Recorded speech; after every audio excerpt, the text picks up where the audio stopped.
بر صغیر پاک و ہند کے جتنے شہر ہیں نا، ان میں جو شہر لاہور ہے وہ کتب کی حیثیت رکھتا ہے. یہ حضرت مجدد الفسانی آپ فرماتے ہیں. لیکن دکھ کی بات یہ ہے کہ داتا صاحب کا پاکستان، حضرت خواجہ غریب نواز کا پاکستان، حضرت میر علی شاہ کا پاکستان، پیر سید جماعت علی شاہ صاحب کا پاکستان آج اس سال پہ کھڑا ہے. کبھی یہ IMF سے مانگنے جا رہا ہے، کبھی یہ کسی سے مانگنے جا رہا ہے، کبھی یہ کسی سے مانگنے جا رہا ہے. خدا ان حکمرانوں کو ہدایت دے. وہ IMF سے جو مانگنے جاتے ہو تو کبھی یہاں کے بھی عرض کر دو گنج بخش فیض عالم مظہر کیا کہنے، خدا تمہیں ہدایت دے. تمہاری عقل پہ پتھر پڑ گئے. علی اجویری صاحب کو بزرگ قرآن میں کہیں لکھا ہوا ہے، حدیث میں لکھا ہوا ہے؟ تو مجھے آپ بتا دیں. لوگ بزرگ کہتے ہیں نا، تو گرو نانک بھی بزرگ ہیں. دیکھیں اس بات کو آپ مذاق کے طور پہ نہ لیں، یہ علمی ڈسکشن ہے. کسی شخص کا بزرگ ہونا لوگوں کی نظروں میں ہے نا. اگر کوئی کہتا ہے کہ پرانا ہو گیا تو بزرگ ہے، تو اشرف تھانوی بزرگ نہیں ہے؟ تو بریلوی تو کہتے ہیں اشرف تھانوی کافر ہے، اعلیٰ حضرت کا فتویٰ ہے اسام الارمین میں. تو خود بزرگوں کو کافر تو بریلوی خود کہتے ہیں، لیکن اپنوں کو نہیں، دوسروں کو. تو جب آپ کے بزرگوں کو برا کہتا ہے تو آپ برا نہ مانا کریں. اس وقت ہی آپ کو خیال آتا کہ بزرگ سانجے ہوتے ہیں، جیسے کہتے ہیں ماما سانجیاں ہوں گی نے، بزرگ سانجے ہوتے ہیں. تو بات ہے کہ بزرگ ہے ہی نہیں ہے قرآن و سنت کی روشنی میں.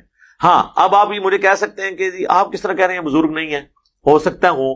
ہم کہتے ہیں جو ہو سکتا ہے ہوں اور ہو سکتا ہے نہ ہو، تو یہی چیز کافی ہے کہ ان کی بنیاد کے اوپر کسی کے ساتھ لڑا ہی نہیں جا سکتا.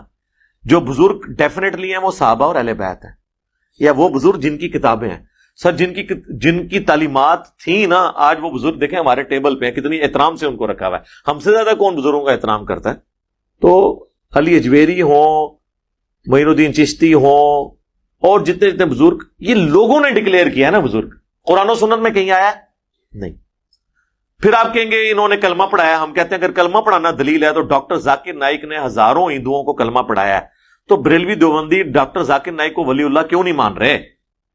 ہاں تو بابے دی کوئی ویڈیو نہیں کلمہ پڑھانے دی. ذاکر نائک دی ایسی ویڈیو نے کہ وہ مودی خبیث نے ان کو وہاں سے ملک بدر کر دیا اس وجہ سے کہ اتنے ہندو مسلمان ہو رہے تھے. تو سر بزرگ پھر ذاکر نائک نو کیوں نہ منیے؟ جدو تک ذاکر نائک نو ولی اللہ نہیں مندے سی تو کسی بابے نو نہیں مننا. کیونکہ تسی اگر کرائٹیریا یہ بنایا نا کلمہ پڑھانے کا، تو ذاکر نائک نے نہیں کلمہ پڑھایا تو بریلوی مانتے ہیں اس کو ولی اللہ. پھر ہم کیوں مانے ان کے؟ یہی کرائٹیریا تھا. لہٰذا کلمہ پڑھانا 90 لاکھ 90 کروڑ بھی ہوئے سر.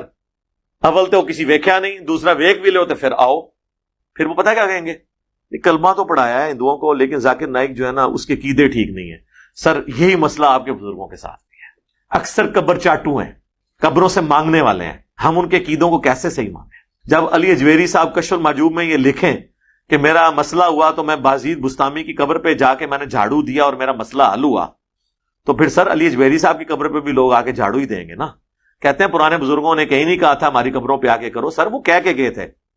کہنا ڈائریکٹ تو نہیں ہوتا. یہ کون ہوتا ہے کہ میری قبر پہ آ کرنا؟ ایسے تو نہیں ہوتا. کسی بزرگ کو جج کرنے کا طریقہ ہے کہ اس کی جو کتاب ہے نا اس میں اس کی تعلیمات لکھی ہوئی ہوں گی، ورنہ تو کوئی شخص نہیں ہے نا، اس کا تعارف تو کوئی نہیں ہے. آپ پاکستان میں جیل میں آپ کو ایک مزار دکھاتا ہوں، پوری زندگی وہ ننگا یہاں پھرتا رہا. جب مر گئے لوگوں نے اس کا مزار بنایا، سینکڑوں عورتیں وہاں جاتی ہیں مزار پہ. تو 1000 سال بعد تو یہ بھی کوئی نہ کوئی بابا ہوگا. تو پھر اس وقت جب کوئی اس زمانے کا انجینئر کہے گا کہ یار کیا دلیل ہے، دلیل پیش کرو، تو آپ پھر بتائیں گے جی ان کی یہ کتاب ہے. اگر کوئی کتاب ہوئی، ویسے نانگیا سے کتابیں نہیں ہوں گی.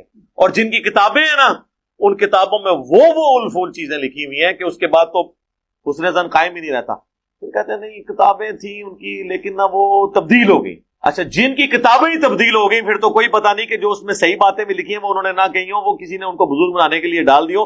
اصل باتیں وہی ہوں جو غلط لکھی ہوئی ہیں اس میں، وہی ان کی تعلیمات ہوں. پھر تو یہ بھی ہو سکتا ہے. ہاں جن کی اتھینٹسٹی کر دی قرآن نے، جس طرح عیسیٰ ابن مریم کو اللہ تعالیٰ نے کہہ دیا وجیہن فی الدنیا والآخرہ.